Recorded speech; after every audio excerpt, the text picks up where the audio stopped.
What if the war between Israel and Iran isn't just about politics, territory, or religion, but a mirror of our own fragmented minds? In the last months, we've seen missiles fly across borders, embassies burn, and leaders speak with the thunder of ancient hatreds. But behind these geopolitical headlines lies something more human and more terrifying. A reflection not of nations, but of the soul. As Carl Jung warned, everything that irritates us about others can lead us to an understanding of ourselves.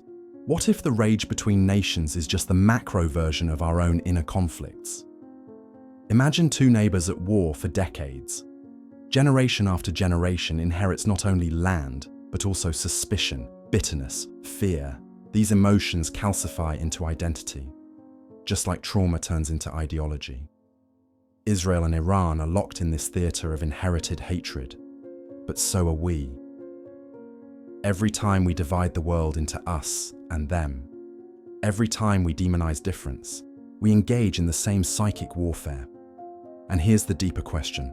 Are these nations projecting something deeper? Jung called this the shadow, the repressed, denied part of the self. When a person denies their own flaws, they project them onto others. Could countries do the same? In this war, perhaps Iran sees in Israel a symbol of Western dominance it resents, but secretly envies.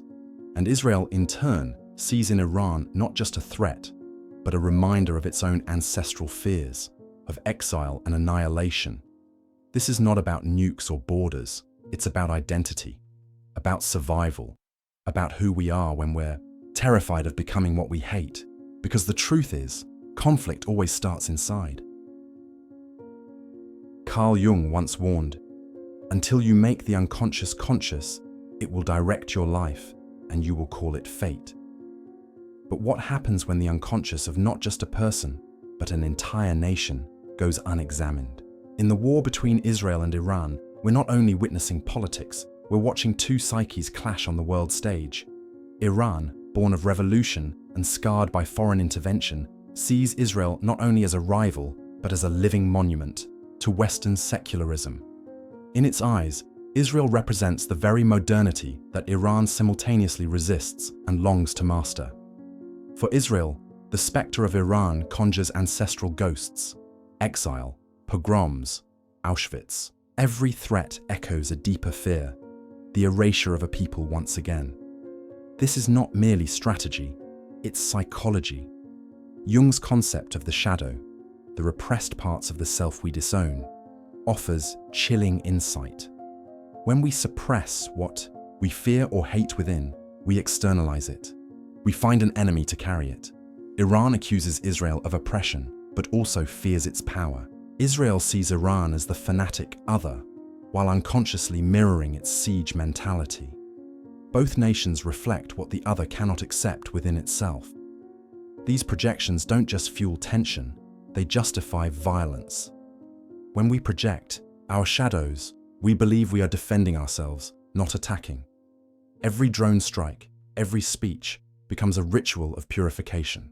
War is framed not as destruction, but as existential cleansing.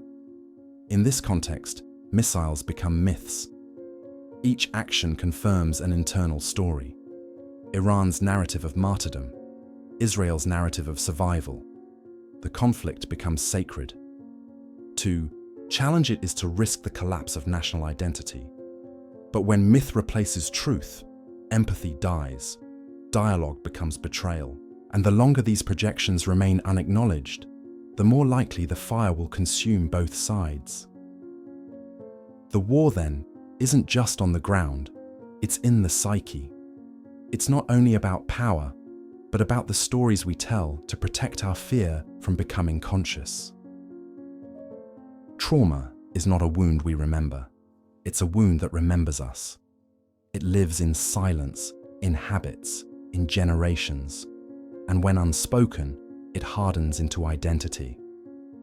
Israel is a nation born from ashes, resurrected from catastrophe. The Holocaust is not a historical event. It is a psychic scar carried in the bloodstream of the state. Every alarm in Tel Aviv is an echo of Warsaw, every missile a whisper of the camps. This isn't dramatization, It's the logic of survival when your very existence has once been denied.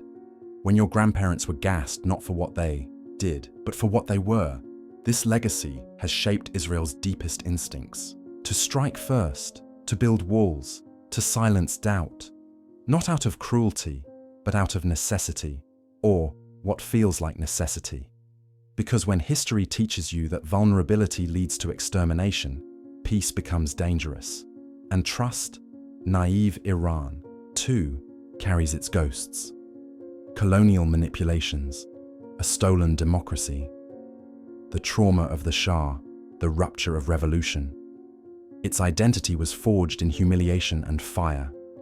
The West became both the seducer and the violator, and Israel, as its Western ally, became a symbol of that intrusion, whether deserved or not.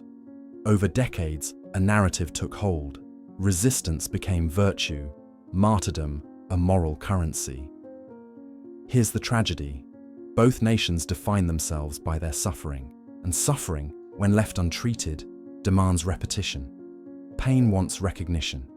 If it cannot be healed, it will be recreated. Iran lashes out to assert its dignity. Israel retaliates to protect its memory, and around they go. 2. Wounded souls in a dance of justified destruction. But what is identity when built on trauma? What becomes of a nation that sees threat in every shadow, insult in every difference, apocalypse in every disagreement? It builds weapons instead of bridges. It raises children not just to dream, but to fear. It forgets how to imagine a future not shaped by its past. Until trauma is faced, it becomes theology. Until memory is integrated, it becomes destiny. And, in this war, both Israel and Iran risk becoming prisoners of the very pain they seek to escape. War is rarely fought without a reason. But reasons are not truths, they are stories. And stories can be manipulated to soothe our conscience. This is where psychology meets strategy. Leon Festinger's theory of cognitive dissonance explains how we cope with the pain of contradiction. When our actions clash with our values, we feel psychological discomfort. To relieve it, we adjust the narrative. We don't say, "I killed." We say, "I had to." It wasn't wrong, it was necessary. This mechanism isn't limited to individuals. Nations employ it like doctrine. Iran funds armed groups not out of aggression, but as defense against oppression. Israel launches airstrikes not to dominate, but to protect innocent lives. Both sides claim innocence through complexity, morality through necessity.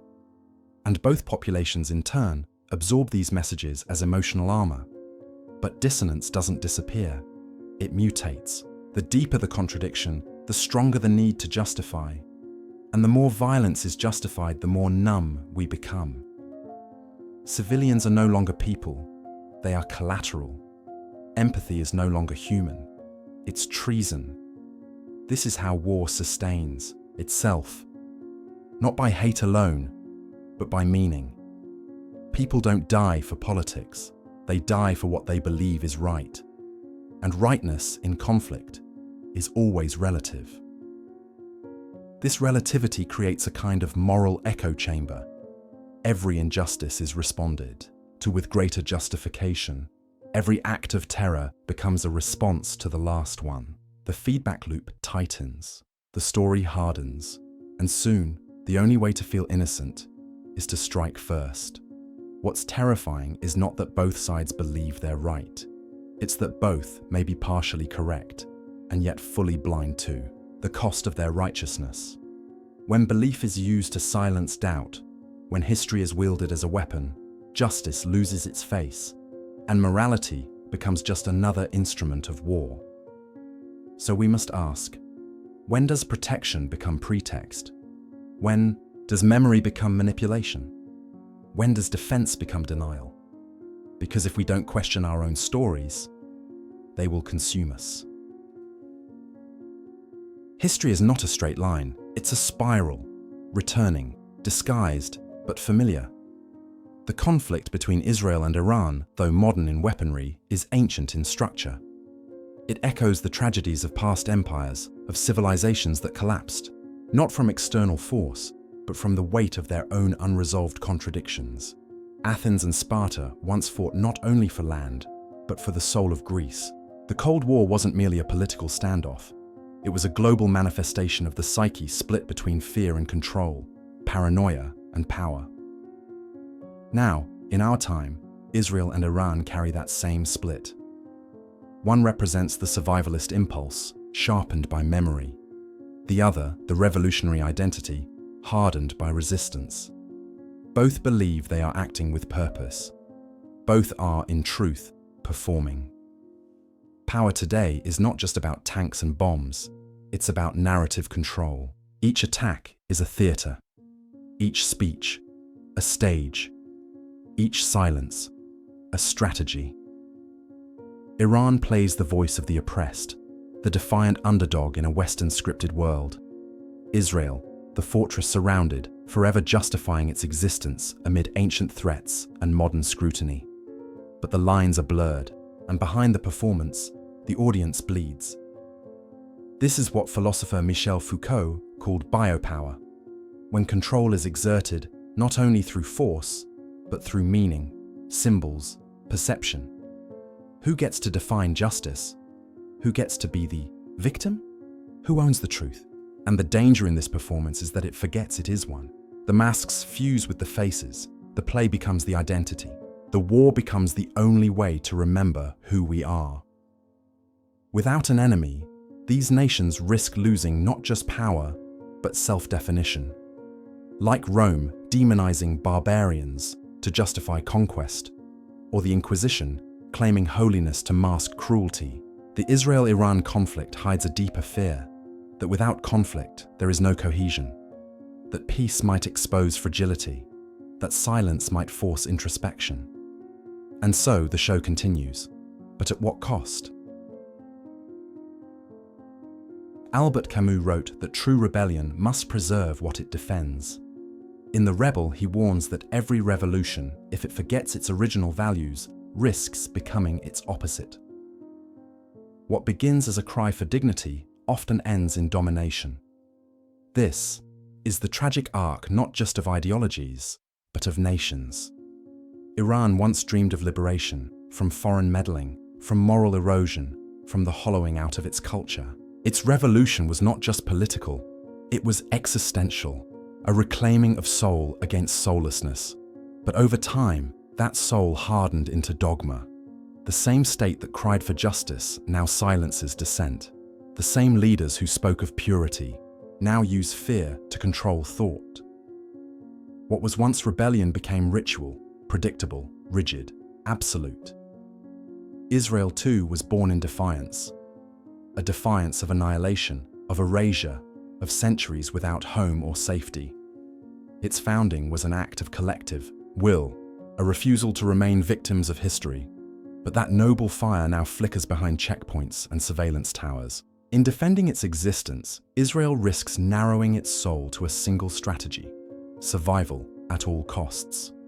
And in that narrowing, it begins to resemble what it once fled. Camus would ask, what is the point of survival if it costs you your essence? This is the existential paradox both nations face. When fear becomes the architect of all decisions, freedom dies quietly. Not with a scream, but with a shrug. We start saying, we had no choice. We call repression security. We rename silence as peace, and the revolution loses its meaning. Because rebellion, when untethered from ethics, does not build, it consumes. It becomes a mirror of the tyrant it once opposed. Iran now uses martyrdom as currency. Israel now treats suspicion as strategy. Both perhaps have forgotten what they were running toward, because they're too busy running from ghosts. Camus believed that rebellion must say yes to life, even as it says no to injustice. But in this war, the yes has gone quiet. And what remains is a scream with no direction.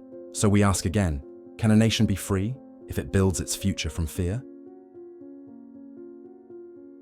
Friedrich Nietzsche once warned, "He who fights with monsters should be careful lest he thereby become a monster." And if you gaze long into an abyss, the abyss also gazes into you. This warning doesn't belong only to individuals, it belongs to nations. When a nation defines itself by what it resists, it is constantly at war, not just with the world, but with itself. Iran defines itself through opposition to the West, to Zionism, to modernity as it's imagined.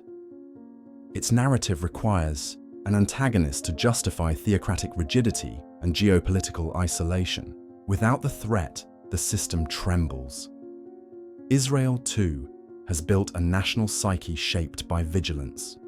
Security becomes identity. Defense becomes ritual. Even its innovations, its intelligence networks, its military doctrine, its Iron Dome, are forged in existential fear. What happens when that fear subsides? What replaces the vigilance? This is Nietzsche's abyss. The longer you define yourself by what you're not, the harder it is to know who you are. And when a nation forgets itself outside of its enemy, it risks becoming indistinguishable from that enemy. The monster is no longer outside. It's structural. Here lies the true existential crisis. If peace arrives, who will they be? Without conflict, what is left? If Israel is not defending, if Iran is not resisting, then what stories can they tell themselves? What meaning remains? This war persists, not just because of politics or history, but because peace is terrifying. Peace threatens to dismantle everything these nations have built their identities upon. And that's the paradox. They long for peace, but fear the silence it brings. Silence would force a reckoning with their own contradictions, their own hypocrisies, their own internal fractures. War is familiar. War makes sense. Peace is the true unknown. Nietzsche didn't say, "Don't fight monsters." He said, "Beware, because in that fight we may lose more than we imagine. We may lose ourselves." This was never just a political conflict. It was always a mirror that reflects two nations, scarred, proud, terrified, repeating a dance older than memory. One cries for safety, the other for dignity. One fears erasure, the other humiliation. And beneath both lies the same wound, the unbearable fragility of identity. Carl Jung would call it shadow. Albert Camus would call it absurd. Nietzsche would call it will to power. But in the end, it is all the same, a desperate attempt to turn fear into meaning, and meaning into survival. But meaning that is built only on fear cannot hold. It fractures, it calcifies, it demands enemies. Because peace, true peace, threatens to dissolve the very stories we cling to. And so the war continues, not because they want it, but because they don't know who they are without it. This is the ultimate existential trap, to believe that identity must be earned through suffering, that without resistance, you are nothing, that silence means erasure, that coexistence equals compromise.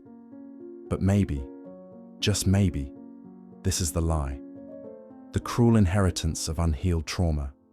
Because real identity, true, lasting, dignified identity, is not forged in opposition. It is forged in integration, in the courage to face not just your enemy, but your own contradictions. To say, I am more than what happened to me. I am more than what I fear. The war between Israel and Iran is not just a conflict of nations. It is a portrait of us all, of how we project our pain, how we justify our rage, how we rewrite memory to avoid accountability. And until that changes, until the war within is faced, the war outside will always find a reason to begin again. So, now I ask you, what part of this war lives inside you? Which enemy are you still projecting? If this touched something within you, maybe it's time to meet yourself with more gentleness. Subscribe and continue this silent journey with us.